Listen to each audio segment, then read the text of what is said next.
శ్రీ మహాగణాధిపతయే నమః. ఐం మహాసరస్వత్యే నమః. శ్రీ లలితాంబికాదేవ్యే నమః. మామూలుగా ఆంధ్రప్రదేశ్ ఎన్నికలపై ప్రశ్న, ఎవరికి ఈసారి బాగుంటుంది ఏమిటి అనేటువంటిది. మనము ఎవరికి బాగుంటుంది అంటే మెయిన్ ముఖ్యమైనటువంటి వాళ్ళ యొక్క జాతకాలు ఎవరెవరివి ఏమి అనేటువంటిది ఒక్కసారి పరిశీలన చేసుకోవాలి. మామూలుగా ఏమిటి ముఖ్యంగా ఉన్నటువంటి ప్రభుత్వము జగన్ గారి జాతకము ప్రకారముగా, రెండవది పవన్ కళ్యాణ్ గారిది, సరే ముఖ్యమైనటువంటి వ్యక్తి చంద్రబాబు నాయుడు గారి జాతక ప్రకారముగాను. వీళ్ళవి ఒక్కసారి పరిశీలన చేసుకుంటే మామూలుగా ఇప్పటి వరకు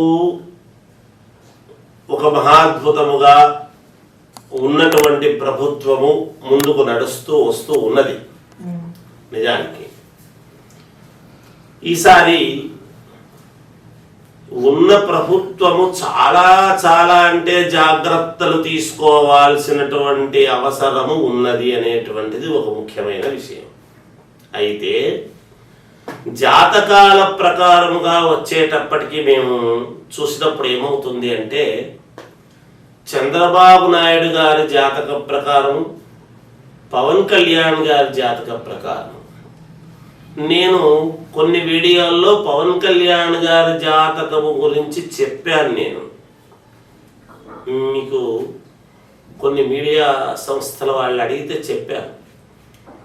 భవిష్యత్తులో పవన్ కళ్యాణ్ గారి యొక్క జాతకము ప్రకారముగా ఆయన ఎవరిని అని సూచన చేస్తే వాళ్ళు ఒక యోగవంతముగా ముందుకు వచ్చే విధానముగా ఉండబోతున్నది. ఆనాటి పరిస్థితుల దృష్ట్యా ఎప్పుడో కానీ రాడు పవన్ కళ్యాణ్ గారు, ఎప్పుడెప్పుడో వస్తారు ఆయనంత ప్రభావం ఉంటుందా, అసలు గెలుస్తాడా, అదా ఇదా అని ఏవేవో ప్రశ్నలు అడగడం సహజం, సర్వసాధారణం, అందరూ అడుగుతారు. నేను మీడియా పలానా చెప్పను కానీ చాలా మీడియా సంస్థలు నేను చెప్పాను, పవన్ కళ్యాణ్ గారిది ఒక విభిన్నమైనటువంటి పోకడలో పోతూ ఉన్నది. భవిష్యత్తులో చాలా వరకు మంచి ఉన్నతమైనటువంటి ఉజ్వల భవిష్యత్తు వైపు నడవబోతున్నది ఆయన జాతకము అని నేను దాదాపు 8-9 నెలల ముందు, అంటే పోయిన సంవత్సరము జనవరి, ఫిబ్రవరి, మార్చి ఆ సమయాల్లో నేను చెప్పాను. అంటే మళ్ళీ మధ్యలో కూడా చెప్పాను. అంటే భవిష్యత్తులో పవన్ కళ్యాణ్ గారు సీఎం అయ్యే అవకాశం ఉందంటారా? అంటే నేను అలా సీఎం అవుతాడు ఇదే అని నేను అనను, కానీ అప్పుడు అసెంబ్లీ 2024 అసెంబ్లీ అయితే మృష్టాన్న భోజనము ఉంటుంది అని చెప్పా. మహామహులు దిగ్ధంతులు అందరూ కూడా అందులో ఉంటారు అని మామూలుగా. అయితే వీళ్ళందరూ మరి గెలుస్తారా అని అంటే తప్పకుండా గెలుస్తారు కాబట్టి చెప్పా, గెలుస్తారు అని. అందుకని కలహంగా చంద్రబాబు నాయుడు గారి జాతకము అనేటప్పటికీ ఇది కూడా నేను గతంలో ఒక మాట చెప్పాను. చంద్రబాబు నాయుడు గారు ఆయన్ని ఎప్పుడు చూసినా సీఎంగానే కనపడతారు. మామూలుగా ప్రతిపక్షంలో ఉండినా సీఎంగా ఉన్నా పెద్దగా మార్పు ఉండదు ఆయన మొహంలో. ఆయన వెంట నడిచేటువంటి మనుషుల విధానము కానీ, ఆయన పోకడ కానీ, ఆయన నడిచేటువంటి నడవడిక, ఆ జాతకములో ఉన్నటువంటి గ్రహస్థితుల యొక్క ఔన్నత్యము వలన ఆయన ఇప్పుడు సీఎం కాడేమో.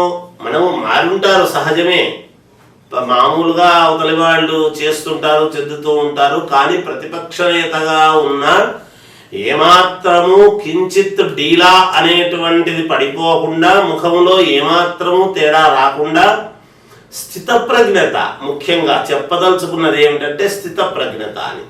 ఇప్పుడు రాముల వారు కిరీటధారణ చేసుకొని రాజ్యాన్ని ఏలతాడు అనేటువంటి క్షణములో దశరథ మహారాజు పిలిచి నీవు అడవులకు వెళ్ళాలి అంటే కిరీటధారణ చేసుకోబోతున్నాను అన్నప్పుడు ముఖం ఎలా అయితే ఉన్నదో అడవులకు పోవాలా అన్నప్పుడు కూడా ముఖం అంతే పెట్టాడట రాముల వారు. అదే స్థితప్రజ్ఞత అంటాం. ఆ స్థితప్రజ్ఞత కనపడుతుంది చంద్రబాబు నాయుడు గారు. అందువలన అదొక భిన్నమైనటువంటి జాతకం. కొంతమందివి కొన్ని రకాల జాతకాలు ఉంటాయి. అందుకని ఈసారి నేనేమనుకుంటున్నానంటే మామూలుగా జాతకము ప్రకారముగా చూసుకున్నప్పుడు ఇప్పుడు వీళ్ళేదో కలిశారు కాబట్టి మన చంద్రబాబు గారు తర్వాత ఈయన కలిసినారు, వాళ్ళ వైపు నుంచి వాళ్ళు వెళుతూ ఉన్నారు. నిజానికి గురువుగారు జాతకాల ప్రకారముగా చూసుకుంటే యోగవంతముగా ఉంది. గురువుగారు ఇప్పుడు జగన్ జాతకంలో మళ్ళీ సీఎం అయ్యే అవకాశం ఉందంటారా అసలు? ప్రతి వాళ్ళ జాతకములోనూ రెండవసారి సీఎం అయ్యేటువంటి ఇది ఉంటుంది. కానీ ఇక్కడ ఇప్పుడు పోయిన సంవత్సరము కూడా వీళ్లతోనే కదా తలపడి ఆయన అయ్యారు.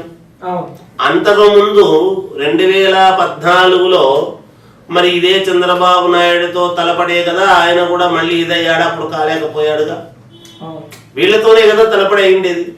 అందుకని జాతకము ప్రకారముగా రెండవసారి సీఎం అయ్యేటువంటి యోగము అనేటువంటిది జగన్ గారిలో ఉండవచ్చు, దాంట్లో సందేహం ఏమి లేదు, ఉంది. అయితే రెండోసారి మళ్ళీ ఇప్పుడే అవుతాడా, ఎప్పుడవుతాడు, ఏమిటి అనేటువంటి దానికి కొంచెం సమయం పట్టవచ్చు. ఎందుకు అంటే ఇప్పుడున్న గ్రహస్థితుల రీత్యా ఒకవైపు వీళ్ళు కొంచెం విజృంభణ అనేటువంటిది జరుగుతూ ఉన్నది. చంద్రబాబు నాయుడు గారిదిను పవన్ కళ్యాణ్ గారిది కొంచెము వాళ్ళ యొక్క ఉధృతి అంటే కలిపి ఎప్పుడైతే వస్తూ ఉన్నారో ఊకుమ్మడిగా అంటే ప్రజానీకము యొక్క ఇది వీళ్ళ యొక్క గ్రహస్థితులు.